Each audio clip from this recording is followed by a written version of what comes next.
नमस्कार, आप देख रहे हैं डीडी न्यूज। मैं हूं आंचल गुलाटी कुंवर। आगे बढ़ने से पहले एक नजर डालते हैं सुर्खियों की तरफ।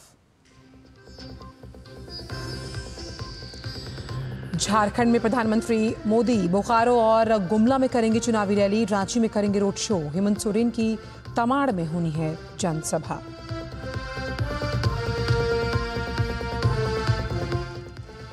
महाराष्ट्र चुनाव के लिए अमित शाह भाजपा का संकल्प पत्र करेंगे जारी। कांग्रेस अध्यक्ष खड़गे महाविकास आघाड़ी का घोषणा पत्र करेंगे जारी।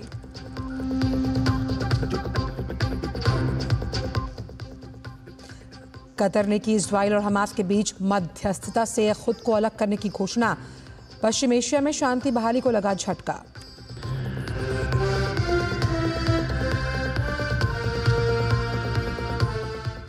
और खेल की खबरों में भारत और दक्षिण अफ्रीका के बीच गकेबेहड़ा में दूसरा T20 मैच आज। 4 मैच की सीरीज में भारत 1-0 से आगे।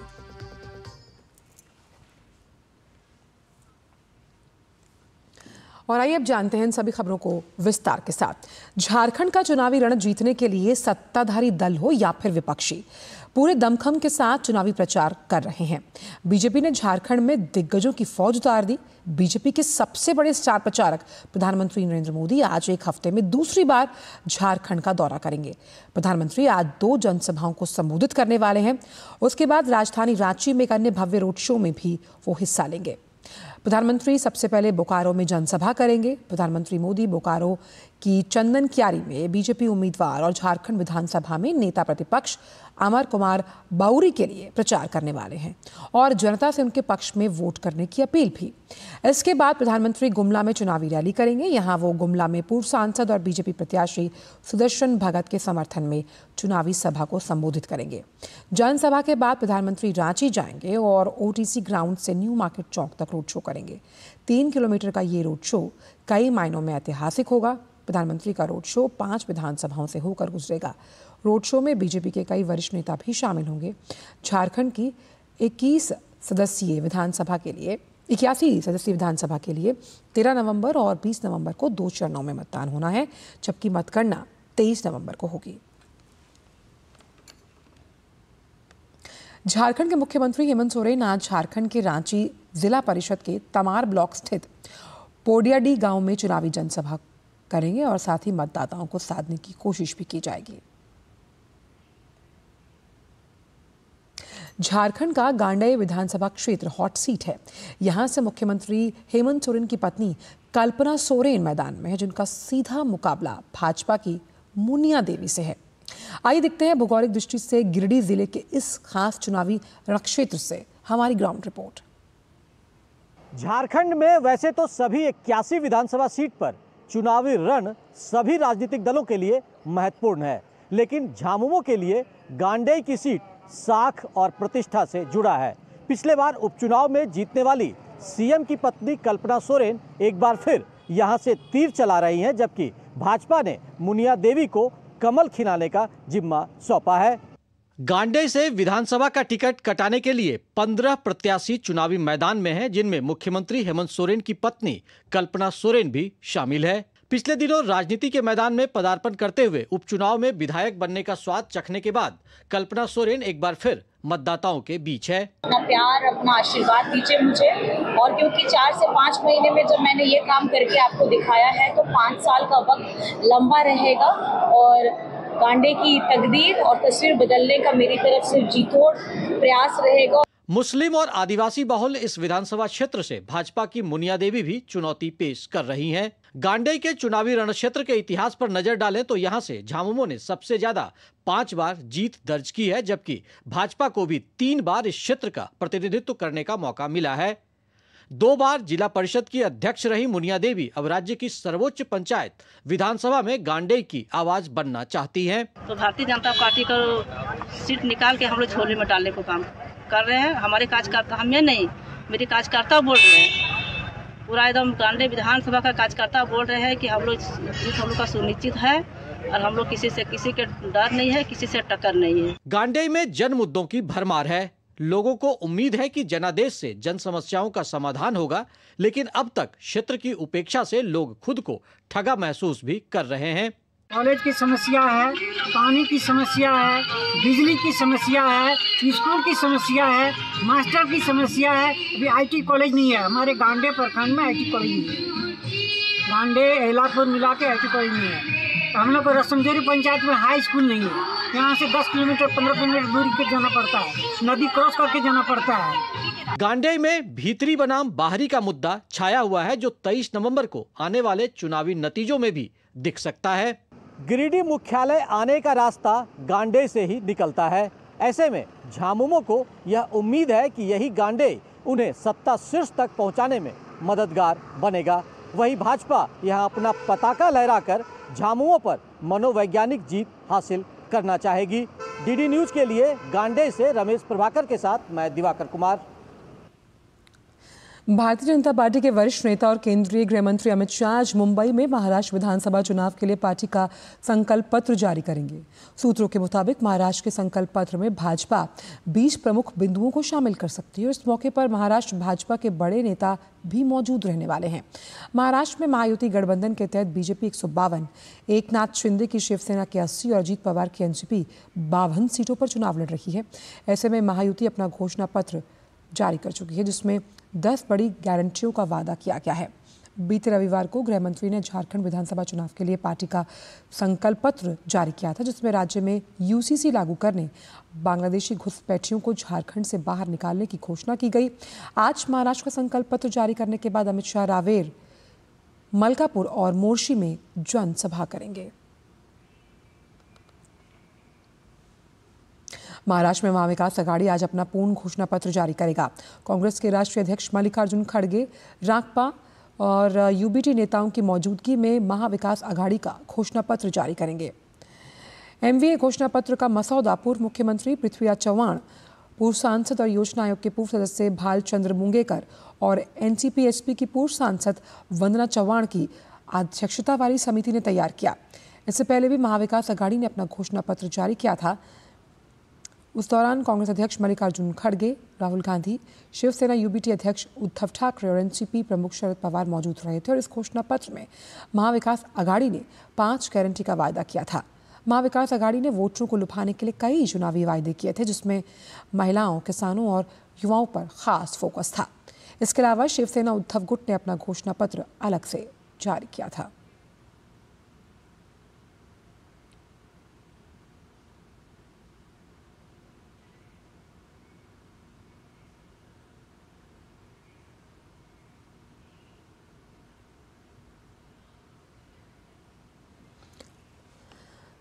महाराष्ट्र नवनिर्माण सेना मनसे ने मुंबादेवी विधानसभा सीट से महायुति की उम्मीदवार शाइना एनसी को अपना समर्थन दे दिया। कुमारवाड़ा के राम मंदिर हॉल में मनसे कार्यकर्ताओं का एक सम्मेलन हुआ, जिसमें सभी कार्यकर्ताओं ने मुंबादेवी विधानसभा में महायुति को समर्थन देने का फैसला किया है। शाइना एनसी ने मनसे अध्यक्ष राज ठाकरे और सभी पदाधिकारियों और कार्यकर्ताओं का धन्यवाद दिया, जिन्होंने उन्हें समर्थन दिया है।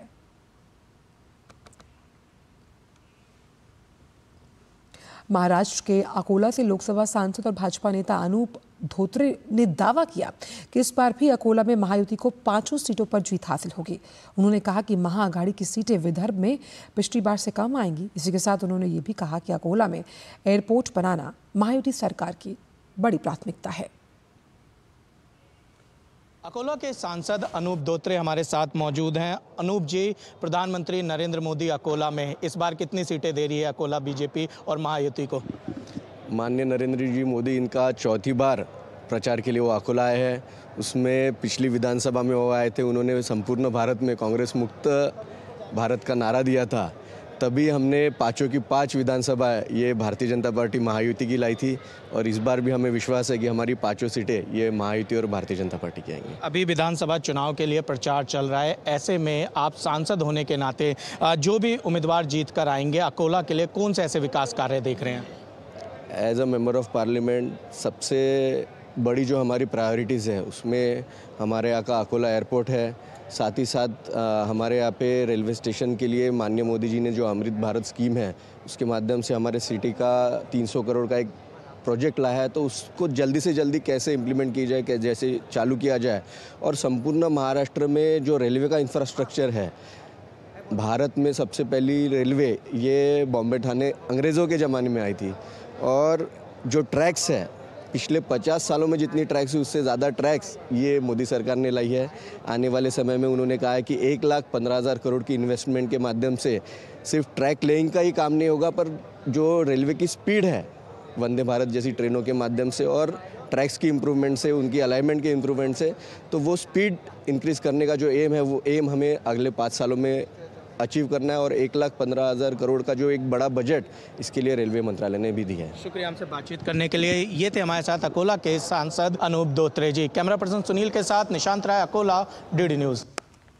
बात करते हैं उत्तर प्रदेश की, जहां 9 विधानसभा सीटों पर हो रहे उपचुनाव में भाजपा की जीत सुनिश्चित करने के लिए मुख्यमंत्री योगी आदित्यनाथ आज 3 रैलियां कर पार्टी के पक्ष में जीत का माहौल बनाएंगे। योगी आदित्यनाथ कटहरी, फूलपुर और मझवा विधानसभा क्षेत्रों में भाजपा प्रत्याशियों के समर्थन में रैलियां करेंगे। और वहीं वायनाड लोकसभा उपचुनाव के लिए प्रचार के केवल 2 दिन बचे हैं और कांग्रेस उम्मीदवार प्रियंका गांधी आज वायनाड में 4 विधानसभा क्षेत्र में जनसभा करने वाली हैं और उनका आज नुक्कड़ सभा का भी कार्यक्रम है। प्रियंका गांधी ने पिछले रविवार से ही वायनाड में चुनावी प्रचार के लिए पूरी ताकत झोंक रखी है। छत्तीसगढ़ की सबसे हाई प्रोफाइल सीट रायपुर दक्षिण सीट मानी जाती है और इस सीट पर हो रहे उपचुनाव में बीजेपी ने पूर्व सांसद सुनील सोनी को अपना प्रत्याशी बनाया, तो वहीं कांग्रेस ने युवा नेता आकाश शर्मा को चुनावी मैदान में उतारा। तो उन्होंने प्रत्याशी जीत का दावा करते हुए नजर आ रहे हैं। देखिए रिपोर्ट। रायपुर दक्षिण विधानसभा सीट के इतिहास की बात करें तो इस सीट पर बीजेपी का कब्जा रहा है। दक्षिण विधानसभा सीट बीजेपी का मजबूत किला मानी जाती है। ब्रजमोहन अग्रवाल 1990 से 2023 तक लगातार यहां से 8 विधानसभा चुनाव जीत चुके हैं। साल 2008 में परिसीमन के बाद से हर बार यहां से ब्रजमोहन अग्रवाल को चुनाव में जीत हासिल हुई। वहीं रायपुर दक्षिण विधानसभा उपचुनाव के प्रत्याशी सुनील सोनी का कहना है कि वे राज्य में हो रहे विकास को लेकर जनता के बीच जा रहे हैं। भारतीय जनता पार्टी काम करने वाली सरकार है, हमको योजनाओं का लाभ देती है, हमारे जीवन में परिवर्तन लाती है। तो गरीब आदमी से लेकर सारे लोग आज जो है सब लोग सड़क पर आकर स्वागत कर रहे हैं। वहीं रायपुर दक्षिण विधानसभा उपचुनाव से कांग्रेस प्रत्याशी आकाश शर्मा का कहना है कि वे राज्य में खराब कानून व्यवस्था को लेकर जनता के बीच जा रहे हैं और रायपुर दक्षिण विधानसभा की जनता के साथ होने का दावा भी कर रहे हैं। लोग आज भी मूलभूत सुविधाओं से जूझ रहे हैं, सफाई की योजना को लेकर, रोड, सड़क, बिजली, कहीं का पानी नहीं आ रहा है आज भी।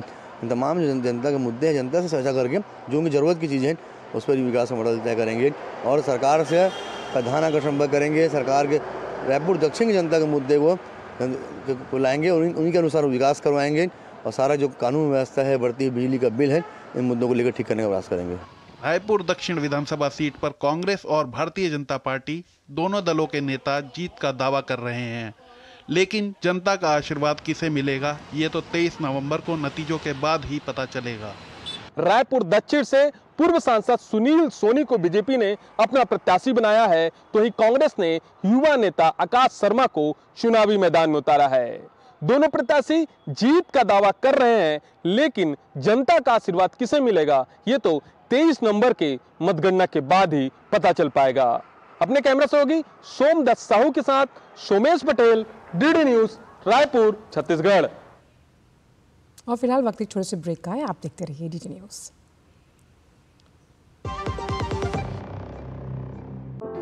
अनुभव कीजिए शुद्ध MDH बादाम रोगन का प्यार। सेहत बनके रग-रग में दौड़े, त्वचा में समाये, हाइड्रेट करे, हर उम्र की त्वचा का पोषण करे। You deserve the purity.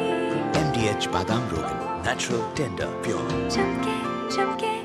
सुनो, एक अच्छी इंश्योरेंस पॉलिसी AI से पूछते हैं। एक ऐसी पॉलिसी जिसमें प्रीमियम पेमेंट हो लिमिटेड पर इनकम आती रहे लाइफ टाइम। LIC का जीवन उत्सव। एक ऐसी पॉलिसी जो दे होल लाइफ इंश्योरेंस कवर भी। LIC का जीवन उत्सव। वाओ, चलो तो LIC की जीवन उत्सव पॉलिसी ही लेते हैं। मैं भी तुमसे यही कह रही थी, LIC का जीवन उत्सव। लाइफ टाइम सेलिब्रेशन मनाइए LIC के जीवन उत्सव के साथ, फ्यूचर सेट है। जब धरती चीर कर निकलता है लोहे का पत्थर और मिलता है मोंगिया के जोश से, फिर तपता है, पिघलता है और बनता है फौलाद। अब होता है सरिया सारी खूबियों के साथ। मोंगिया स्टील, मजबूत देश का मजबूत सरिया। ब्रेक के बाद सभी का स्वागत। वक्फ संशोधन विधेयक पर गठित जेपीसी 5 राज्यों के दौरे पर है। असम के गुवाहाटी का दौरा करने के बाद संयुक्त संसदीय समिति के अध्यक्ष जगदम्बिका पाल ओडिशा के भुवनेश्वर पहुंचे। ओडिशा में जेपीसी वक्फ संशोधन विधेयक पर राज्य सरकार के अधिकारी, हाईकोर्ट के वकील, इस्लामिक विद्वान, मजिस्ट्रेट, किसान, जज और अन्य हितधारकों से सुझाव लेगी। उड़ीसा में ये ज्वाइंट पार्लियामेंट्री कमेटी ऑन वक्फ के मेंबर पार्लियामेंट हमारे साथ आए हैं और हम इस ज्वाइंट पार्लियामेंट्री कमेटी से इस उड़ीसा के भुवनेश्वर में जो स्टेट गवर्नमेंट के ऑफिशियल्स हैं, डिपार्टमेंट ऑफ माइनॉरिटी अफेयर्स के हैं, उनके साथ हम अपने जो अमेंडमेंट बिल पे प्रपोज्ड हैं उस प्रस्तावित वक्फ अधिनियम के संशोधन के उस पर हम उनके सुझाव लेंगे। तो इसको लेकर के सरकार एक अमेंडमेंट बिल लेकर के आई है जिसमें 44 संशोधन हैं और उसी संशोधनों पे पूरे हम देशव्यापी स्तर पे इस पे जा रहे हैं, लोगों से बातचीत कर रहे हैं।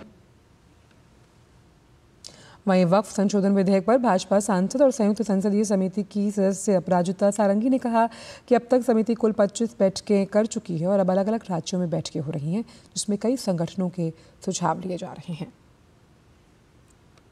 9 अगस्त 2024 को जेपीसी का गठन हुआ था।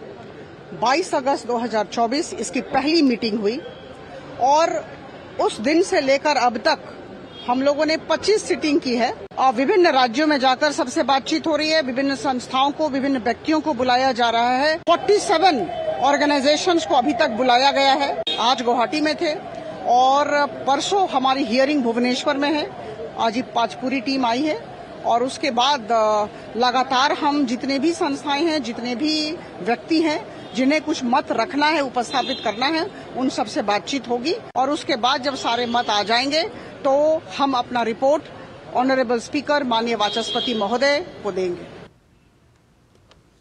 मुंबई में बांग्लादेशी और रोहिंग्याओं की बढ़ती संख्या को लेकर एक चौंकाने वाली रिपोर्ट सामने आई, जिसमें दावा किया गया कि 2051 तक शहर में हिंदू आबादी 54% से कम हो जाएगी, जबकि मुस्लिम समुदाय की आबादी में 30% की वृद्धि होगी। Tata institute of social sciences की रिपोर्ट के अनुसार 1961 में हिंदू आबादी 88% थी, जो 2011 में घटकर 66% रह गई, जबकि इसी अवधि में मुस्लिम आबादी 8% से बढ़कर 21% हुई है। रिपोर्ट में ये भी उल्लेख किया गया कि अवैध घुसपैठी वोट बैंक की राजनीति में इस्तेमाल हो रहे जो लोकतांत्रिक प्रक्रिया को प्रभावित कर रहे हैं। भाजपा नेता किरीट सोमैया ने इस पर चिंता जताते हुए अवैध घुसपैठ लोकतांत्रिक प्रक्रिया को कमजोर बताया और इसे नियंत्रित करना आवश्यक कहा है।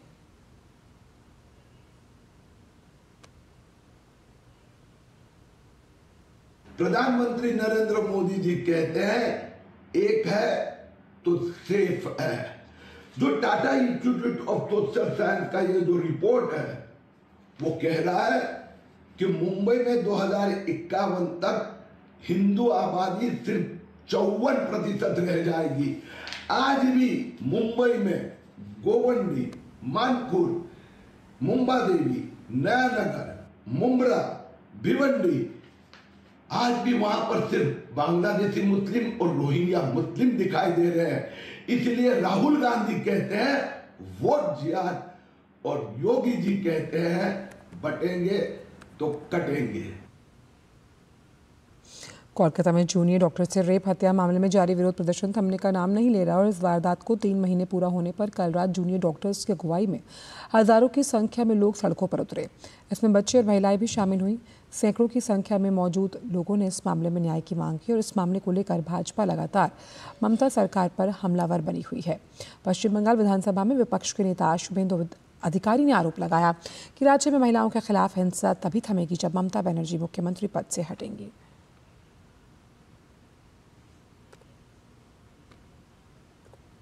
जितना time Mamata Banerjee chief minister रहेगी इंसाफ नहीं मिलेगी और ये सीधा बात है। इस केस को बंगाल से दूसरा प्रदेश में ट्रांसफ़र करना चाहिए।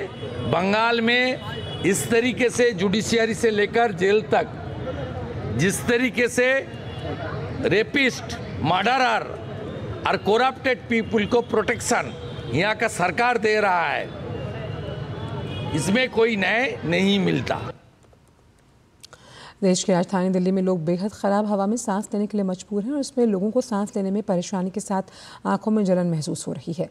शनिवार को हवा की गति और दिशा बदलने से प्रदूषण में मामूली कमी आई, बावजूद दिल्ली की हवा अभी भी ख़राब है। और आज की बात करें तो दिल्ली में सबसे अधिक धौलाकुआं में 394, नरेला में 359, अलीपुर में 358, मुंडका में 358, पटपड़गंज में 347, पंजाबी बाग में भी 350 के पार AQI दर्ज किया गया, जो बेहद ख़राब श्रेणी में आता है।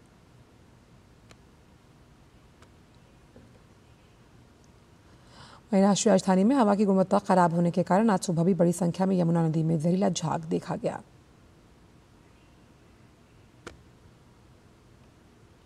देश में बड़े पैमाने पर खरीफ फसलों की खरीद सुचारू रूप से चल रही है। सरकार ने वर्तमान विपणन सत्र में शुक्रवार तक 120 लाख मीट्रिक टन से अधिक धान की खरीद की। धान की खरीद से पंजाब में 6,58,000 किसानों को लाभ मिला। उन्हें 27,995 करोड़ रुपए की न्यूनतम MSP का भुगतान किया गया। उपभोक्ता मामलों के खाद्य और सार्वजनिक वितरण मंत्रालय ने बताया कि ग्रेड A धान को तय MSP 2,320 रुपये प्रति क्विंटल पर ही खरीदा जा रहा है। पंजाब सरकार ने 743 मिलों की धान की छिलाई का काम आवंटित किया, जिसके लिए कुल 4,839 धान मिलों ने आवेदन किया है। केंद्र सरकार ने चालू खरीफ सीजन के लिए धान की खरीद का अनुमानित लक्ष्य 185 लाख मीट्रिक टन निर्धारित किया।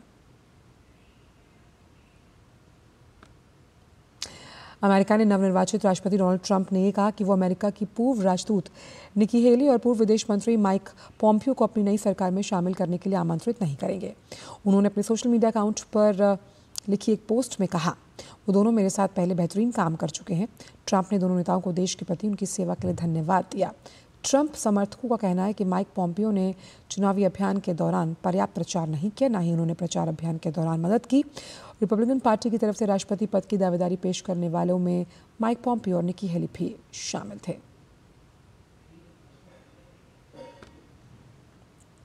अमेरिकी राष्ट्रपति जो बाइडेन बुधवार को व्हाइट हाउस में नवनिर्वाचित राष्ट्रपति डोनाल्ड ट्रंप से मुलाकात करेंगे। व्हाइट हाउस की जानकारी के मुताबिक बाइडेन और ट्रंप ओवल ऑफिस में बुधवार को सुबह 11 बजे मुलाकात करेंगे। राष्ट्रपति चुनाव में रिपब्लिकन नेता ने निर्णायक चुनावी जीत के बाद बाइडेन से सत्ता के व्यवस्थित हस्तांतरण का वायदा किया था। गौरतलब है कि मुलाकात उस वक्त हो रही है जब जनवरी में पूर्व राष्ट्रपति की सत्ता में वापसी की घड़ी नज़दीक आ रही है। अमेरिका में 4 साल के बाद रिपब्लिकन पार्टी सत्ता में वापसी कर रही है। 20 जनवरी को डोनाल्ड ट्रंप शपथ लेंगे।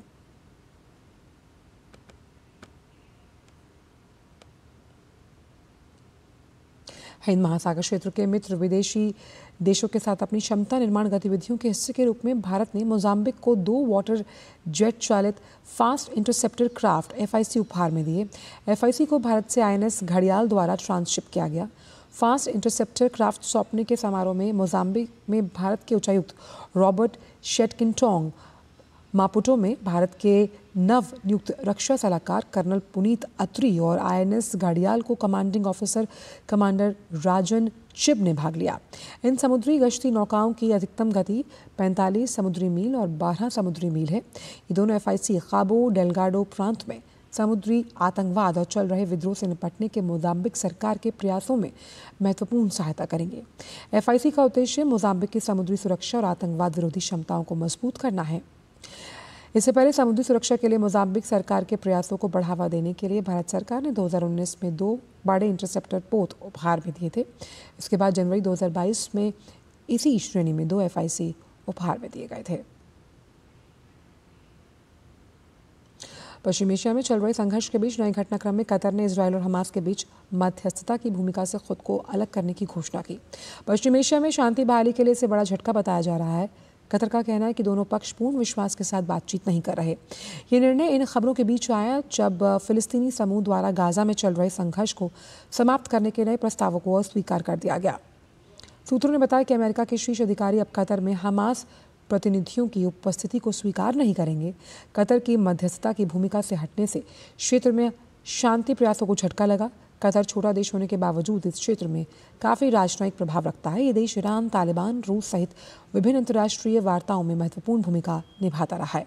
कतर पिछले 1 वर्ष से गाजा संघर्ष में युद्ध विराम कराने के प्रयास में अमेरिका और मिस्र के साथ मिलकर काम कर रहा है। सीधा आपको ले चलते हैं विज्ञान भवन, जहां समय उपराष्ट्रपति कार्यक्रम को संबोधित कर रहे हैं। But he shall ever be remembered for being founder of this organization.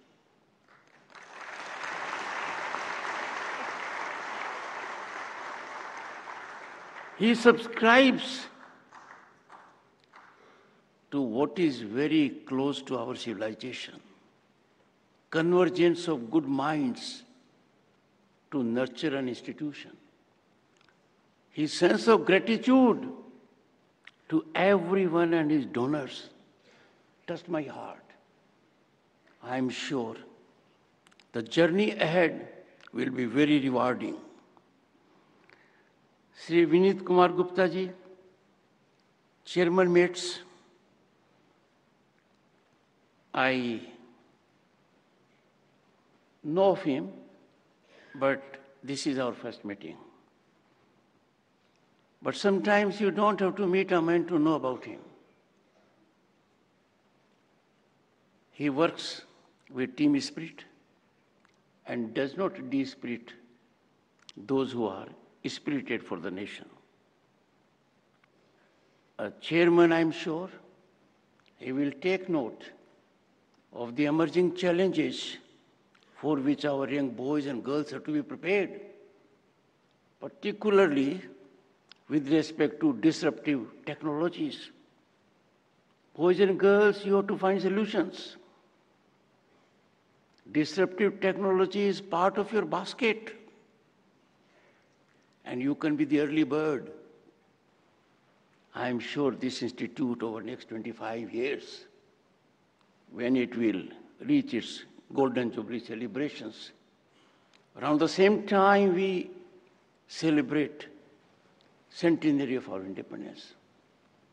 It will be a lead institution in new areas, scientific areas that matter globally. Give us cutting edge also in soft diplomacy. Doctor Mahesh Verma ji, इनके बारे में कहा गया कि दांतों के doctor हैं। मैं इनका पेशेंट रहा हूं।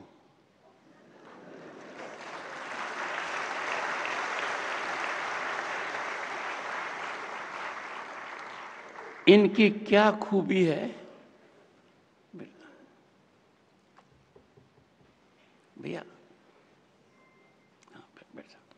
इनकी क्या खूबी है पता नहीं, इनको नहीं पता, मुझे नहीं पता। जब मैं पश्चिम बंगाल का राज्यपाल बना, उससे पहले इन्होंने मेरे दांतों की पूरी जांच पड़ताल की और कहा कि ठीक है। Distinguished members in the audience, I spot some of them. I know of you. Recognize you.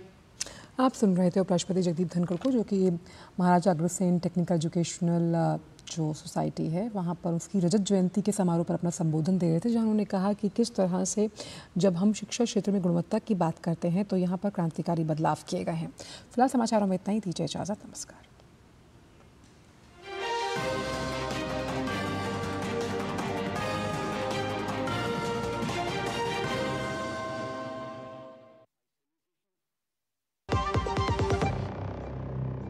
अब आया असली स्वाद। अब आया स्वाद। जब स्वाद के पड़े हो लाले तो MDH का चंकी चाट मसाला डालें। MDH का चंकी चाट मसाला।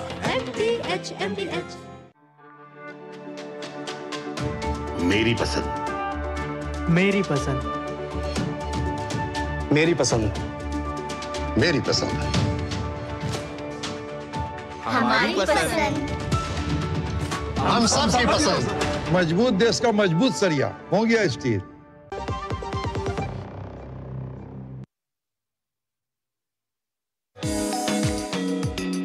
देश भर में पराली प्रबंधन के हो रहे हैं अनूठे प्रयास। कहीं किसान पराली से गांठें बनवाकर कमा रहे हैं आर्थिक लाभ, तो कहीं पराली से तैयार किया जा रहा है इथेनॉल। दिखाएंगे आपको सेवा और समर्पण के जज्बे की कहानी भी। तो बात होगी युवाओं के नवाचार की भी। होंगी और भी अच्छी खबरें, देखिए मेरे साथ गुड न्यूज जज्बा इंडिया का।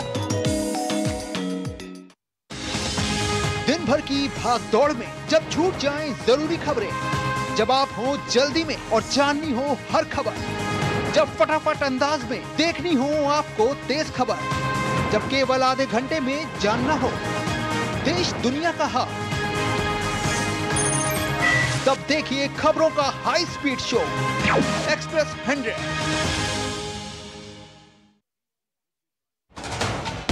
कश्मीर से कन्याकुमारी तक, कच्छ से कामाख्या तक, राज्यों की राजधानियों से प्रदेशों के कोने कोने तक, होगी हर राज्य के हर हिस्से की पूरी खबर। देखिए भारत एट 7 खबर राज्यों की डीडी न्यूज पर।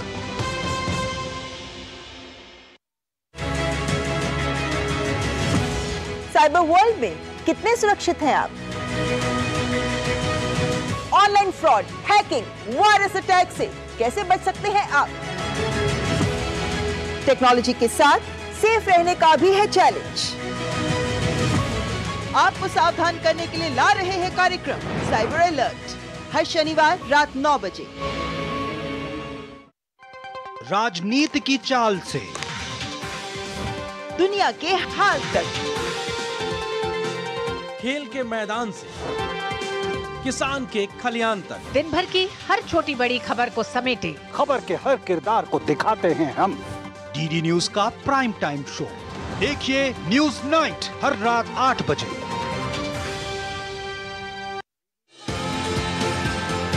भारत का वैभवशाली इतिहास, हमारी समृद्ध कलाएं, सदियों से हैं हमारी पहचान।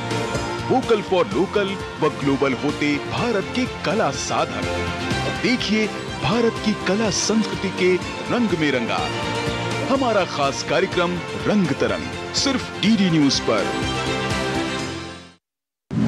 दुनिया की बिसात शहमात का खेल, वैश्विक कूटनीति, सियासी तालमेल, उभरती नई विश्व व्यवस्था, पर्यावरण, अर्थव्यवस्था, ग्लोबल वार्मिंग ही नहीं ग्लोबल वार्निंग भी।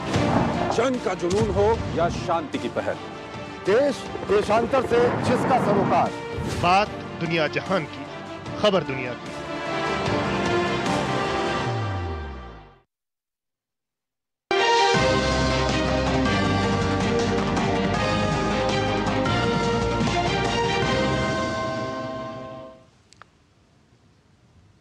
नमस्कार, आप देख रहे हैं डीडी न्यूज। मैं हूं आंचल गुलाटी कुंवर। आगे बढ़ने से पहले एक नजर डालते हैं सुर्खियों की तरफ। झारखंड में प्रधानमंत्री मोदी बोकारो और गुमला में करेंगे चुनावी रैली, रांची में करेंगे रोड शो। हेमंत सोरेन की तमाड़ में होनी है जनसभा।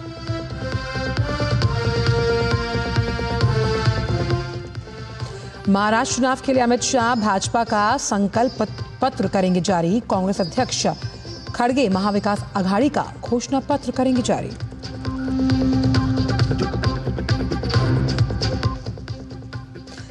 कतर ने की इजराइल और हमास के बीच मध्यस्थता से खुद को अलग करने की घोषणा। पश्चिम एशिया में शांति बहाली को लगा झटका।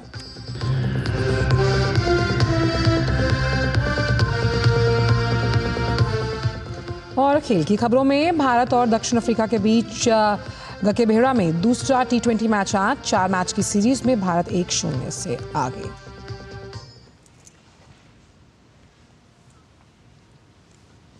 और आइए अब जानते हैं इन सभी खबरों को विस्तार के साथ। झारखंड का चुनावी रण जीतने के लिए सत्ताधारी दल हो या फिर विपक्षी, पूरे दमखम के साथ चुनावी प्रचार कर रहे हैं। बीजेपी ने झारखंड में दिग्गजों की फौज उतार दी। बीजेपी के सबसे बड़े स्टार प्रचारक प्रधानमंत्री नरेंद्र मोदी आज एक हफ्ते में दूसरी बार झारखंड का दौरा करेंगे। प्रधानमंत्री आज 2 जनसभाओं को संबोधित करने वाले हैं। उसके बाद राजधानी रांची में एक अन्य भव्य रोड शो में भी वो हिस्सा लेंगे। प्रधानमंत्री सबसे पहले बोकारो में जनसभा करेंगे। प्रधानमंत्री मोदी बोकारो की चंदन क्यारी में बीजेपी उम्मीदवार और झारखंड विधानसभा में नेता प्रतिपक्ष अमर कुमार बाउरी के लिए प्रचार करने वाले हैं और जनता से उनके पक्ष में वोट करने की अपील भी। इसके बाद प्रधानमंत्री गुमला में चुनावी रैली करेंगे। यहां वो गुमला में पूर्व सांसद और बीजेपी प्रत्याशी सुदर्शन भगत के समर्थन में चुनावी सभा को संबोधित करेंगे। जनसभा के बाद प्रधानमंत्री रांची जाएंगे और ओटीसी ग्राउंड से न्यू मार्केट चौक तक रोड शो करेंगे। 3 किलोमीटर का ये रोड शो कई मायनों में ऐतिहासिक होगा। प्रधानमंत्री का रोड शो 5 विधानसभाओं से होकर गुजरेगा। रोड शो में बीजेपी के कई वरिष्ठ नेता भी शामिल होंगे। झारखंड की 81 सदस्यीय विधानसभा के लिए 13 नवंबर और 20 नवंबर को 2 चरणों में मतदान होना है, जबकि मतगणना 23 नवंबर को होगी। झारखंड के मुख्यमंत्री हेमंत सोरेन आज झारखंड के रांची जिला परिषद के तमार ब्लॉक स्थित पोडियाडी गांव में चुनावी जनसभा करेंगे और साथ ही मतदाताओं को साधने की कोशिश भी की जाएगी। झारखंड का गांडेय विधानसभा क्षेत्र हॉट सीट है। यहां से मुख्यमंत्री हेमंत सोरेन की पत्नी कल्पना सोरेन मैदान में है, जिनका सीधा मुकाबला भाजपा की मुनिया देवी से है। आइए देखते हैं भौगोलिक दृष्टि से गिरिडीह जिले के इस खास चुनावी रणक्षेत्र से हमारी ग्राउंड रिपोर्ट।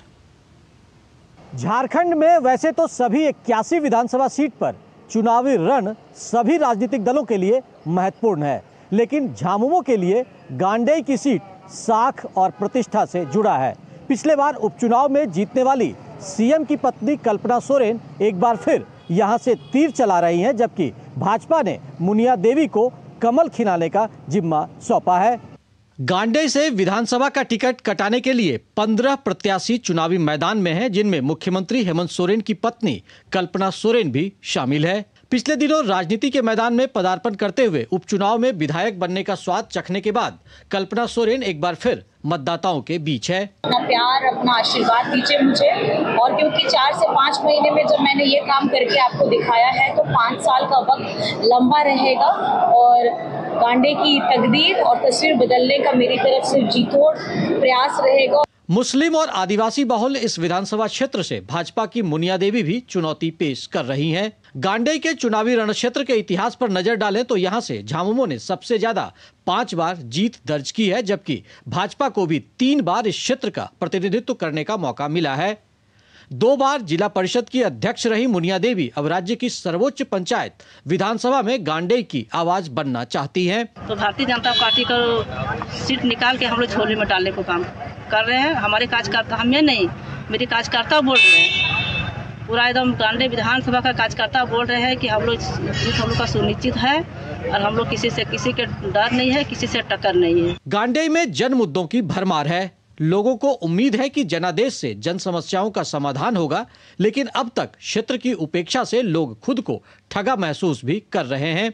कॉलेज की समस्या है, पानी की समस्या है, बिजली की समस्या है, स्कूल की समस्या है, मास्टर की समस्या है। अभी आईटी कॉलेज नहीं है हमारे गांडेय प्रखंड में, आईटी कॉलेज नहीं है। गांडेय एलापुर मिला के आईटी कॉलेज नहीं है। हम लोग को रसमजोरी पंचायत में हाई स्कूल नहीं है। यहाँ से 10 किलोमीटर 15 किलोमीटर दूरी पे जाना पड़ता है, नदी क्रॉस करके जाना पड़ता है। गांडेय में भीतरी बनाम बाहरी का मुद्दा छाया हुआ है, जो 23 नवंबर को आने वाले चुनावी नतीजों में भी दिख सकता है। गिरिडीह मुख्यालय आने का रास्ता गांडेय से ही निकलता है। ऐसे में झामुमो को यह उम्मीद है कि यही गांडेय उन्हें सत्ता शीर्ष तक पहुंचाने में मददगार बनेगा। वहीं भाजपा यहां अपना पताका लहराकर झामुमो पर मनोवैज्ञानिक जीत हासिल करना चाहेगी। डीडी न्यूज के लिए गांडेय से रमेश प्रभाकर के साथ मैं दिवाकर कुमार। भारतीय जनता पार्टी के वरिष्ठ नेता और केंद्रीय गृह मंत्री अमित शाह आज मुंबई में महाराष्ट्र विधानसभा चुनाव के लिए पार्टी का संकल्प पत्र जारी करेंगे।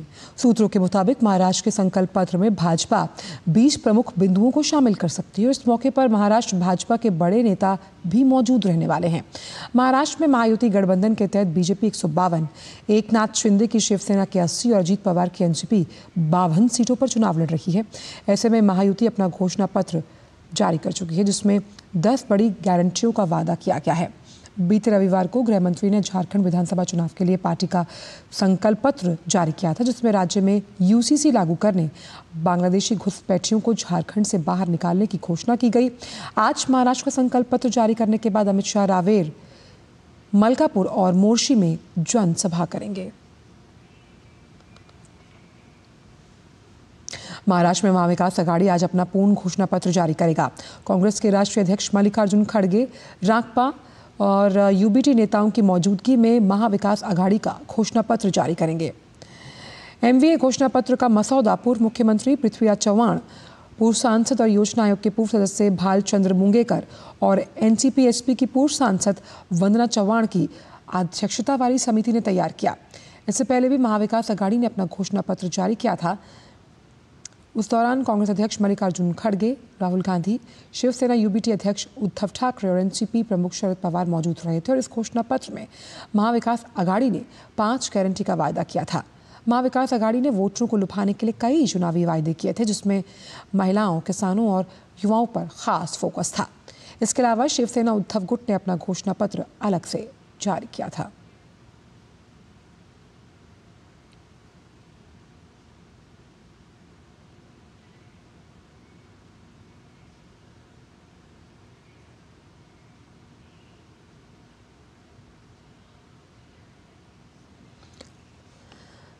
महाराष्ट्र नवनिर्माण सेना मनसे ने मुंबादेवी विधानसभा सीट से महायुति की उम्मीदवार शाइना एनसी को अपना समर्थन दे दिया।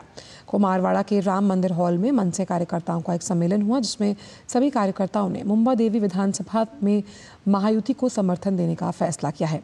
शाइना एनसी ने मनसे अध्यक्ष राज ठाकरे और सभी पदाधिकारियों और कार्यकर्ताओं का धन्यवाद दिया, जिन्होंने उन्हें समर्थन दिया है।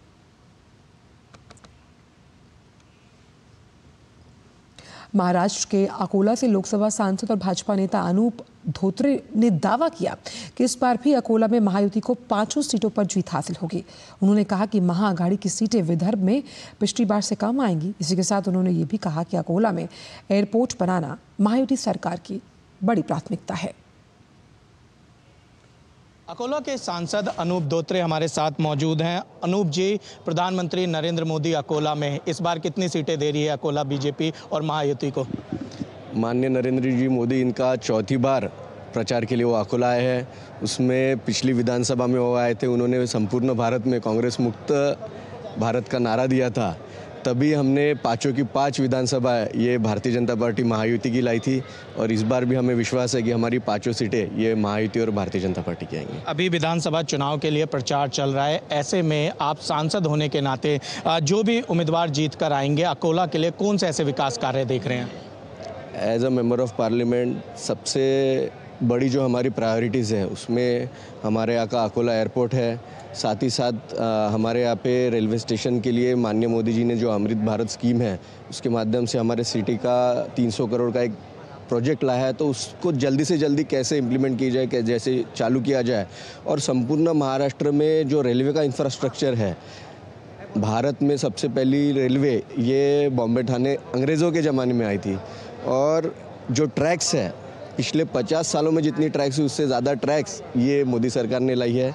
आने वाले समय में उन्होंने कहा है कि 1,15,000 करोड़ की इन्वेस्टमेंट के माध्यम से सिर्फ ट्रैक लेइंग का ही काम नहीं होगा, पर जो रेलवे की स्पीड है वंदे भारत जैसी ट्रेनों के माध्यम से और ट्रैक्स की इम्प्रूवमेंट से, उनकी अलाइनमेंट के इम्प्रूवमेंट से, तो वो स्पीड इंक्रीज़ करने का जो एम है वो एम हमें अगले 5 सालों में अचीव करना है और 1,15,000 करोड़ का जो एक बड़ा बजट इसके लिए रेलवे मंत्रालय ने भी दिया है। शुक्रिया हमसे बातचीत करने के लिए। ये थे हमारे साथ अकोला के सांसद अनूप धोत्रे जी। कैमरा पर्सन सुनील के साथ निशांत राय, अकोला, डीडी न्यूज़।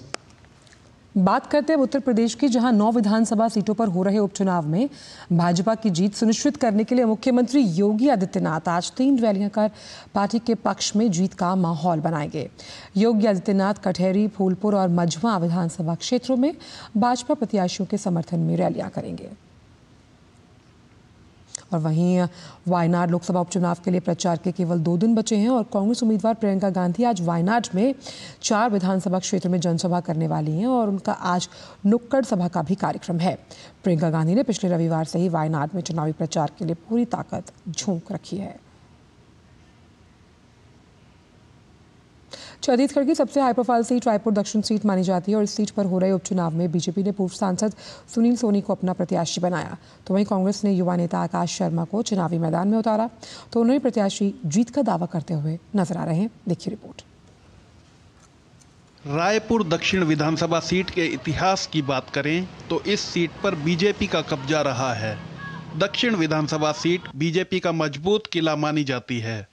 ब्रजमोहन अग्रवाल 1990 से 2023 तक लगातार यहां से 8 विधानसभा चुनाव जीत चुके हैं। साल 2008 में परिसीमन के बाद से हर बार यहां से ब्रजमोहन अग्रवाल को चुनाव में जीत हासिल हुई। वहीं रायपुर दक्षिण विधानसभा उपचुनाव के प्रत्याशी सुनील सोनी का कहना है कि वे राज्य में हो रहे विकास को लेकर जनता के बीच जा रहे हैं। भारतीय जनता पार्टी काम करने वाली सरकार है, हमको योजनाओं का लाभ देती है, हमारे जीवन में परिवर्तन लाती है। तो गरीब आदमी से लेकर सारे लोग आज जो है सब लोग सड़क पर आकर स्वागत कर रहे हैं। वहीं रायपुर दक्षिण विधानसभा उपचुनाव से कांग्रेस प्रत्याशी आकाश शर्मा का कहना है कि वे राज्य में खराब कानून व्यवस्था को लेकर जनता के बीच जा रहे हैं और रायपुर दक्षिण विधानसभा की जनता के साथ होने का दावा भी कर रहे हैं। लोग आज भी मूलभूत सुविधाओं से जूझ रहे हैं, सफाई की योजना को लेकर, रोड, सड़क, बिजली, कहीं का पानी नहीं आ रहा है। आज भी इन तमाम जो जनता के मुद्दे हैं, जनता से चर्चा करके जो उनकी ज़रूरत की चीज़ें हैं उस पर विकास का मॉडल तय करेंगे और सरकार से ध्यान आकर्षण करेंगे। सरकार के रायपुर दक्षिण की जनता के मुद्दे को लाएंगे और उन्हीं के अनुसार विकास करवाएंगे और सारा जो कानून व्यवस्था है, बढ़ती हुई बिजली का बिल है, इन मुद्दों को लेकर ठीक करने का प्रयास करेंगे। रायपुर दक्षिण विधानसभा सीट पर कांग्रेस और भारतीय जनता पार्टी दोनों दलों के नेता जीत का दावा कर रहे हैं, लेकिन जनता का आशीर्वाद किसे मिलेगा ये तो 23 नवंबर को नतीजों के बाद ही पता चलेगा।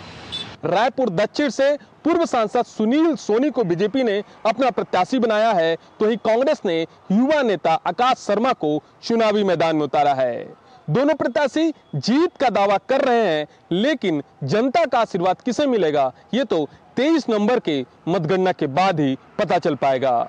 अपने कैमरा सहयोगी सोमदत्त साहू के साथ सोमेश पटेल, डीडी न्यूज, रायपुर, छत्तीसगढ़। वक्फ संशोधन विधेयक पर गठित जेपीसी 5 राज्यों के दौरे पर है।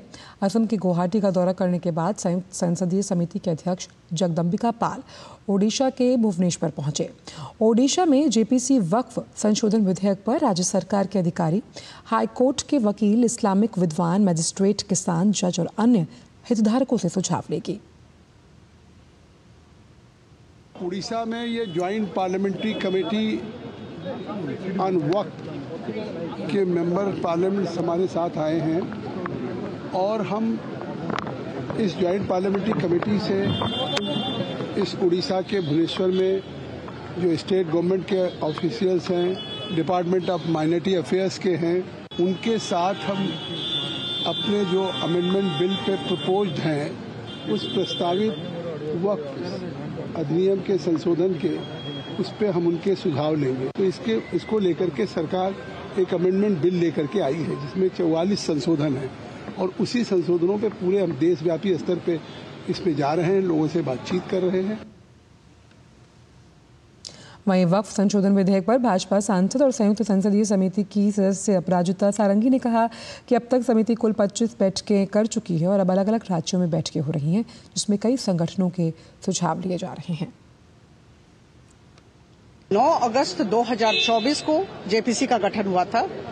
22 अगस्त 2024 इसकी पहली मीटिंग हुई और उस दिन से लेकर अब तक हम लोगों ने 25 सिटिंग की है और विभिन्न राज्यों में जाकर सबसे बातचीत हो रही है। विभिन्न संस्थाओं को, विभिन्न व्यक्तियों को बुलाया जा रहा है। 47 ऑर्गेनाइजेशंस को अभी तक बुलाया गया है। आज गुवाहाटी में थे और परसों हमारी हियरिंग भुवनेश्वर में है।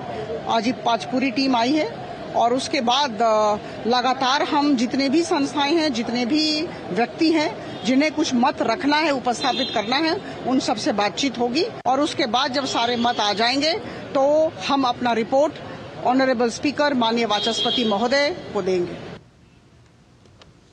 मुंबई में बांग्लादेशी और रोहिंग्याओं की बढ़ती संख्या को लेकर एक चौंकाने वाली रिपोर्ट सामने आई, जिसमें दावा किया गया कि 2051 तक शहर में हिंदू आबादी 54% से कम हो जाएगी, जबकि मुस्लिम समुदाय की आबादी में 30% की वृद्धि होगी।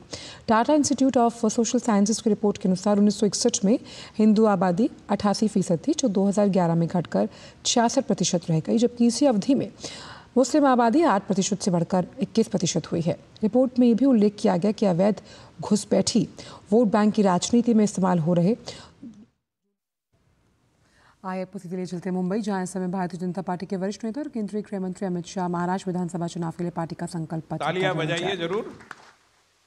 देश के सबसे बड़ी पार्टी का महाराष्ट्र के चुनाव का घोषणा पत्र बन रहा है, हम सबके लिए बड़े गर्व का विषय है।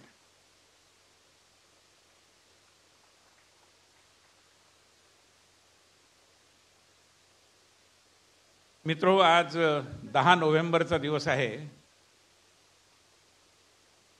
आणि या 10 नोव्हेंबरच्या दिवशी आपल्याला माहिती आहे की महाराष्ट्राच्या उज्ज्वल इतिहासामध्ये छत्रपती शिवाजी महाराजांच्या कारकिर्दीत आज 10 नोव्हेंबरलाच अफजल खानाच्या सेनेला परास्त केलं होतं आणि अफजल खान को परास्त करने का, नेस्तनाबूद करने का जो मुहूर्त था वो भी 10 नवंबर ही था। और आज उसी छत्रपति शिवाजी महाराज की प्रेरणा से काम करने वाले, शिव शक्ति के प्रतीक के रूप में काम करने वाले सारे नेता मंच पर उपस्थित है। और महाराष्ट्र के हमारे जनप्रिय उप मुख्यमंत्री श्री देवेंद्र फडणवीस जी को मैं अनुरोध करता हूं कि वे अपनी बात इस निमित्त हम सबके सम्मुख रखें। आइए देवेंद्र जी।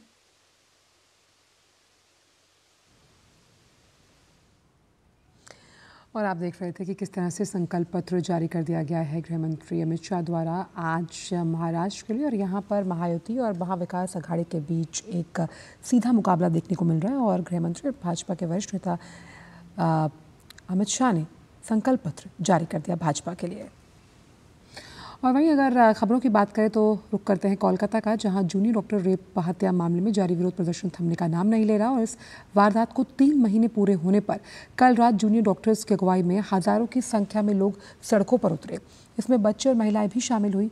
सैकड़ों की संख्या में मौजूद लोगों ने इस मामले में न्याय की मांग की और इस मामले को लेकर भाजपा लगातार ममता सरकार पर हमलावर बनी हुई है। पश्चिम बंगाल विधानसभा में विपक्ष के नेता शुभेंदु अधिकारी ने आरोप लगाया कि राज्य में महिलाओं के खिलाफ हिंसा तभी थमेगी जब ममता बनर्जी मुख्यमंत्री पद से हटेंगी। और आइए वक्त अब एक छोटे से ब्रेक का है।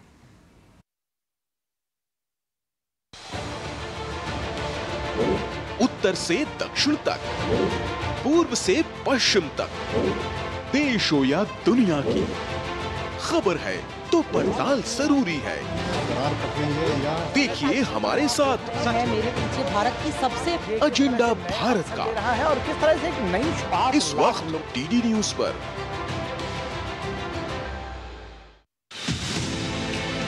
हिमालय जैसे विराट व्यक्तित्व के धनी, एक कर्मयोगी जिन्होंने विश्व में मान बढ़ाया भारत का, विकास के अमृत पथ पर लेकर चला देश को, देश के प्रति त्याग और समर्पण का भाव लिए भारत के सम्मान और पहचान के लिए समर्पित 140 करोड़ लोगों के दिलों की आवाज, भारतीय राजनीति के महानायक नरेंद्र मोदी, उनके जीवन के कुछ छुए अनछुए पहलुओं पर देखिए हमारी विशेष प्रस्तुति प्रधान सेवक नरेंद्र मोदी, हर शुक्रवार सिर्फ डीडी न्यूज पर। झूठ से भी खतरनाक होता है अधूरा सच, और वैसे ही खतरनाक होती है अधूरी खबर, क्योंकि हर खबर के साथ जुड़ा होता है उसका इतिहास, वर्तमान और भविष्य। देखिए हर बड़ी खबर जिसमें होगा तथ्य, तर्क और सबूत। देखिए पूरा सच प्रखर श्रीवास्तव के साथ। ब्रेक के बाद का स्वागत। और बात करते हैं देश की राजधानी दिल्ली की, जहां लोग बेहद ख़राब हवा में सांस लेने के लिए मजबूर हैं। इसमें लोगों को सांस लेने में परेशानी के साथ आंखों में जलन महसूस हो रही है। शनिवार को हवा की गति और दिशा बदलने से प्रदूषण में मामूली कमी आई। इसके बावजूद दिल्ली की हवा अभी भी ख़राब है। आज की बात करें तो दिल्ली में सबसे अधिक धौलाकुआं में 394, नरेला में 359, हरिपुर में 358, मुंडका में 358, पटपड़गंज में 347, पंजाबी बाग में 354 एक्यूआई दर्ज किया गया, जो कि बेहद खराब श्रेणी में आता है।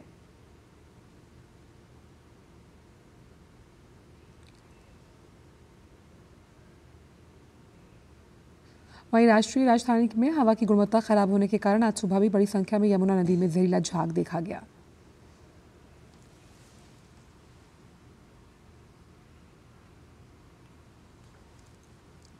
देश में बड़े पैमाने पर खरीफ फसलों की खरीद सुचारू रूप से चल रही है। सरकार ने वर्तमान विपणन सत्र में शुक्रवार तक 120 लाख मीट्रिक टन से अधिक धान की खरीद की। धान खरीद से पंजाब में 6,58,000 किसानों को लाभ मिला।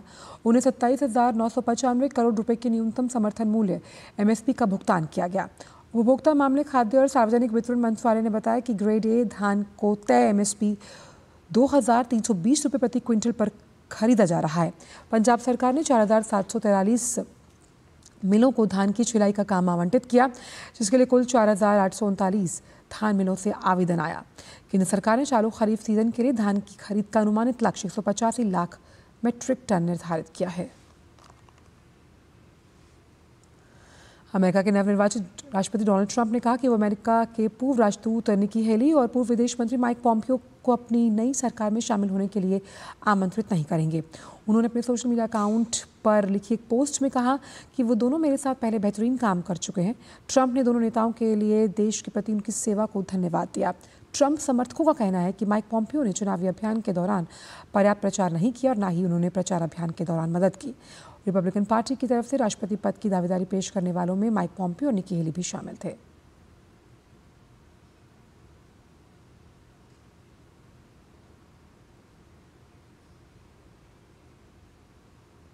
वक्त एक छोटी सी ब्रेक का है।